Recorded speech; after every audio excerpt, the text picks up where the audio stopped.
I'm Luke. I'm down at the shed with my custom XR600. So I was really interested in the Thumpers of the 1980s, and I'd done quite a lot of off-road in Morocco. And I wanted to bring something back to London that would enable me to get around town, but perhaps on the weekends I could take down to the Surrey Green Lanes, much where the Sunday Scramble takes place that the bike shed does run a fair bit. Definitely check out that, that's well worth getting involved in. The bike itself, I just wanted something that was easy to run. I really wanted the old kickstart on it, so it hasn't got an electric start, so it can be a bit painful with the kickback. But really just something that I could enjoy around town, really easy to get through traffic. As we know, traffic in London can be sometimes difficult, but also loud enough so that people would know I was coming. And you know, at the weekends, as I said, if I had time, just to take it out on the tracks. And that's kind of the heritage of it.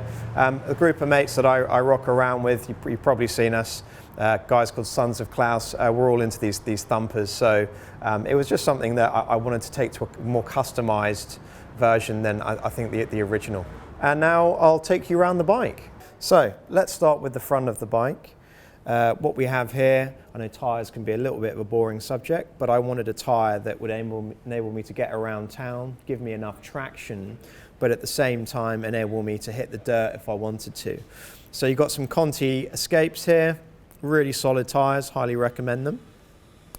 The forks probably look a little bit strange. That's because they're KTM forks, which are upside down at the moment. I found them to be really good. Haven't had any issues with them at all. We did do a little bit of a refurbish on them when we took them off a KTM 450. If we move up to the bike, just got a mud guard here. Bought this on eBay, sprayed it down. Just wanted to give a little bit of protection towards any mud when I'm off-road, and also in town if it rains. Not having a mud guard is a little bit too impractical. If we move up to here, bought this light in Germany. I do forget the company's name, but it looks amazing once it lights up. Got a nice neon light around here, and obviously your center light. Fabricated this bracket to hold it a little bit better as well. And as we move up to the dials, the dial isn't anything particularly fancy. It is not a moto gadget, it's just something very simple off eBay. Just does the job in kilometers, not miles. The levers, just a pretty standard. Got them online. Can't remember quite where. They're unbranded, but they seem to do a job. Fully adjustable. Got some Biltwell grips here in brown, just to match the brown seat. The bar is a Renthal, which I've painted over, and I've fitted these nice little indicator lights. Slightly impractical, the one on the right, given that it is obscured by the dial, but nevertheless does the job and doesn't make it stand out too much. As we move down to the bike, a CG125 tank. Painted this in black, as you can see, just fitted some decals to it. I really like the old classic Honda decal. Kind of really fits the bike, given it's a 1985. As we move further down to the engine, we stripped down the engine, took it to pieces, rebuilt it fully. Only really needed new gaskets. There was nothing wrong with the rings, pistons, all in good working order. I still love the fact it's a kickstart. Some people hate the kickback, can be painful, but there is definitely no electric start on here to really keep with that old 80s Thumper feel. The carb is a twin carb, very much standard that you got on the Thumpers back in those days. Air filters, just got some off online as well. Decided to build these race brackets here to give it a little bit of a slight motocross feel, I guess. I actually put these on for the Malais Mile. Unfortunately, I didn't make it to the Malais Mile and didn't manage to actually run because I had a fuel line issue on the way down. Hopefully next year I'll be able to actually compete. As we move down, the can is from TEC Parts. I really rate the stuff at TEC Parts.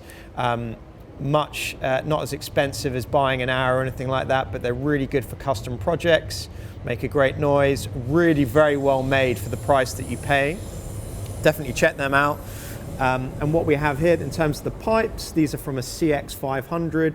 They fitted really well around the frame and kind of looped under just perfectly actually, so we didn't have to do any amends or fabrication there. The rear swing arm, pretty much the same, so as you've got the original shock as well. When we look to the back of the bike, we've got a custom seat made, which was done in a nice brown leather with the diamond shape on it.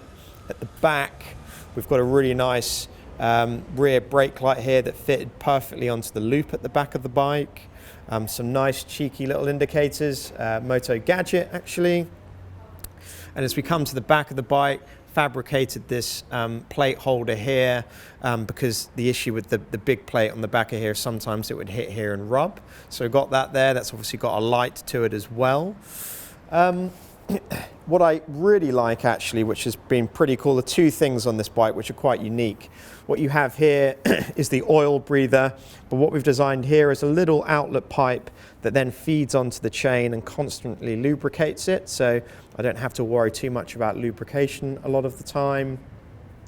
If you come over to the other side, what we have here is the the ignition. So the ignition key is quite a funky looking sort of paperweight. Quite easy to lose, unfortunately, but the benefit is, especially living in London, is if you do forget to leave it in the bike, it looks like it's part of the bike. So nobody's going to think to come and steal it, we hope. So that's pretty much in terms of the bike. It's a fairly simple build, runs really well, has fantastic power on it. It's just a lot of fun. It's one of those bikes that really brings a smile to your face when you ride it, and it sounds brilliant. And on that, I'll turn it on and show you how it sounds.